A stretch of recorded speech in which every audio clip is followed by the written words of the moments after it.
Teman-teman, udah pada lihat belum kasus KKN ini? Oh itu. Ya itu. Oh ini jelek-jelekin tempat KKN-nya bukan? Iya benar. Kabarnya itu pihak warga sana marah gitu nggak sih ke pihak Iya. kampus dan mahasiswanya? Katanya mereka ditolak gitu ya dari daerah sini. Oh iya guys, kira-kira kalian pada tahu nggak sih dari KKN itu tuh gimana sih awal prosesnya bisa kerjasama dengan warga-warga setempat di sana? Coba kalau dari awal-awal gimana menurut kamu? Kalau menurut aku, dari yang aku tahu ya, KKN ini awalnya itu pihak kampus ngadain penawaran kerjasama dengan pihak yang tempat dilaksananya KKN gitu, tahu aku. Tapi mungkin kalau untuk lebih jelasnya kita bisa dengar dari ahlinya langsung nggak sih? Ya udah berpengalaman ya. Iya boleh tuh, setuju tuh. Di sini kami dari mahasiswa Ilmu Komunikasi angkatan 2021. Kebetulan kami dari konsentrasi Public Relation. Nah, tujuan dan fokus kami di sini tuh pengen wawancara Ibu mengenai tentang di sini kan kita ada mata kuliah lobby dan negosiasi Bu ya. Kebetulan kita ada tugas akhirnya itu kita mencari institusi yang melakukan lobby dan negosiasi beserta kerjasama dengan pihak lain. Nah, di sini kita yang pengen highlight tuh bagaimana sih dari pihak Ibu melobi dan negosiasi pihak yang lainnya gitu. Nah, oke, sebelumnya Bu ya, dari Alfi sendiri pengen bertanya, oh iya kenalan dulu ya, benar juga Arik ya. Oh iya sebelumnya kenal kata sayang juga Bu ya. Boleh kenalin dulu gak Ibu kepada kami, Ibu dari mana, nama Ibu siapa dan lain Kalau sebagainya. nama biasanya Ibu dipanggil Bu Lena, kalau nama panjangnya Mak Darena. Sekarang di Dinas Pemberdayaan Masyarakat Nagari sebagai Kepala Bidang Pemberdayaan Masyarakat. Ini DPRN Kabupaten Sijunjung. DPMN Kabupaten Sijunjung. Nah itu tuh DPMN ini bergerak dalam bidang apa? Nggak tahu. Sesuai dengan nama dinasnya, Dinas Pemberdayaan Masyarakat dan Nagari, memang tugas fungsi kita itu adalah di pemberdayaan masyarakatnya. Nah, khusus untuk bidang itu, bidang pemberdayaan masyarakat itu, kita mempunyai tugas dan fungsi itu pemberdayaan masyarakat, baik kelembagaannya, baik lembaga masyarakat desanya maupun lembaga adat desanya.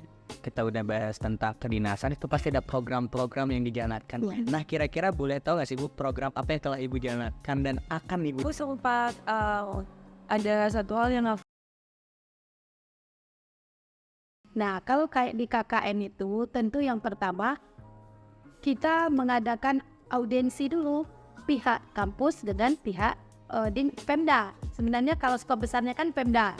Nah, kalau khusus di KKN itu, audiensi yang dilaksanakan oleh pihak kampus dengan pihak DPMN. Kalau di Kabupaten Sijunjung, yang menangani kegiatan KKN ini adalah Dinas Pemberdayaan, kebetulan di bidang pemberdayaan masyarakat dan nagari. Jadi audiensi dengan kita, nanti dalam audiensi itu kita diskusi. Nah, pihak kampus akan mengirimkan daftar nama-nama mahasiswa beserta latar belakang ilmunya.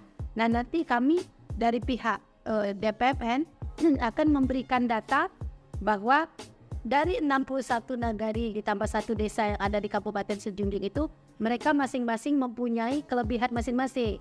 Nah, misalnya nagari yang tadi, yang Alfi omong tadi, ada masuk 75 desa wisata. Berarti di Sijunjung ada beberapa nagari yang menjadi desa wisata.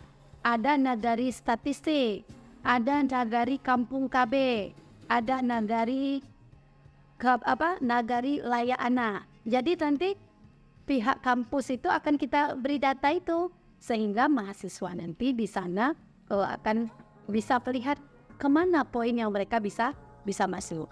Contoh kalau misalnya tadi kan dari ini jurusan komunikasi, konsentrasinya di PR-nya. Nah, melatih bagaimana masyarakat yang ada di nagari tersebut cara mereka berkomunikasi. Karena anak-anak muda di situ menjalin kerjasama sesama mereka untuk kemajuan nagarinya, tentu diawali dengan komunikasi dulu sesama mereka. Jadi untuk anak mahasiswa KKN itu sesuai dengan bidang ilmunya apa, itu yang Ibu negosiasikan dengan pihak kampus. Tapi tentu dalam bernegosiasi tentu kita harus memberikan data.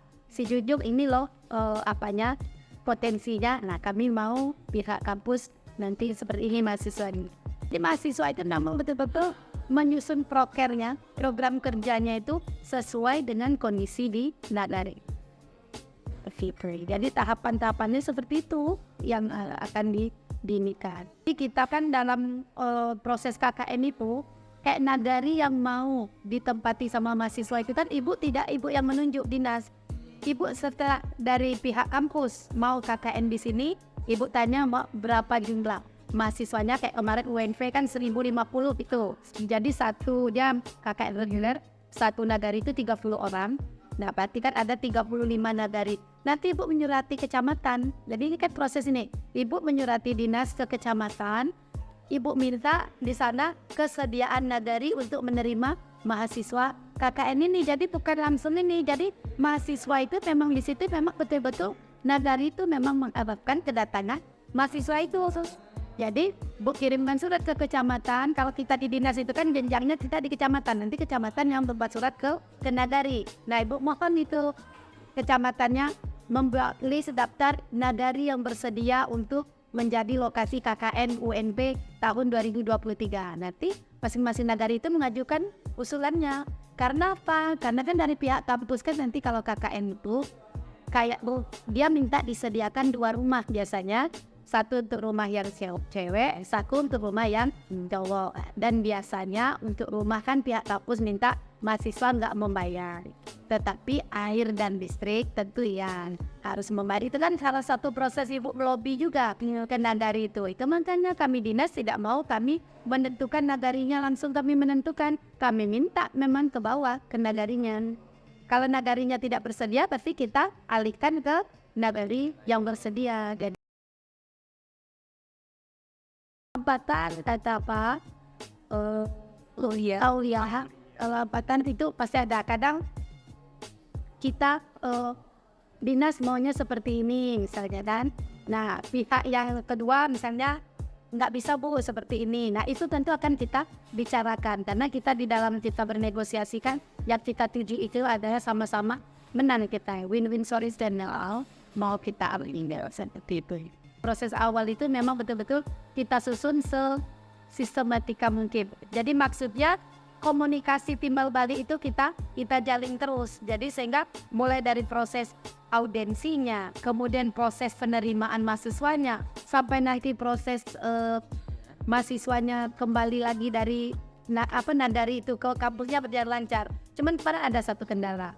Baru Ibu ingat, ada satu kampus mahasiswanya ditolak nih sama Nagari. Tapi permasalahannya bukan di kita, sebenarnya miskomunikasi. Karena dosen pembimbing lapangan kan harusnya kan mengantarkan mahasiswa tersebut ke kantor wali Nagari. Nah kebetulan waktu itu mungkin karena ada kendala apa tidak bisa mengantarkan, tetapi tidak juga menelpon kepada. Nah jadi kan ada misu di situ. Terima kasih banyak kepada Ibu Lena selaku perwakilan dari Dinas Pemberdayaan Masyarakat Nagari yang telah bersedia untuk menjadi narasumber kita terkait tentang lobby dan negosiasi. Di sini kita banyak sekali. Itu ternyata kerjasama dari proses KKN sama lobby setempat ya. Jadi sekarang kita udah ngerti nih. Kira-kira gimana ya Via? Setelah aku lihat video tadi ya, kita lihat tadi bareng-bareng, itu kita bisa simpulin nih kayak misalnya ternyata mahasiswa dan mahasiswa dan pihak desa itu pasti ada kerjasama lobby dan negosiasi dulu. Yang pertama tuh ada kayak audiensinya, terus habis itu ada win-win solutionnya, gimana caranya mahasiswa bisa memberikan keuntungan ke desa dan desa juga memberikan fasilitas yang mencukupi untuk mahasiswa itu bisa terjun langsung ke desanya, jadi gitu. Nah, tapi kalau di dalam kasus ini, itu dia pasti melakukan lobby dan negosiasi juga kepada orang-orang setempat. Pertama, pasti dia melakukan pihak laki-lakinya, terus habis itu yang kedua, lu tahu negosiasi ke kampus tempat. Dengan apa? Bila dia melakukan KKN di daerah yang berbeda, tetapi yang cewek tetap mendapatkan konsekuensinya. Oh, mantap ya, berarti lobby negosiasi ini ya. Betul. Lobby dan negosiasi ini penting ya. Penting banget untuk dilakukan karena itu bisa tercapai win-win solution antara kesepakatan di pihak yang satu dan pihak yang lainnya. Oke.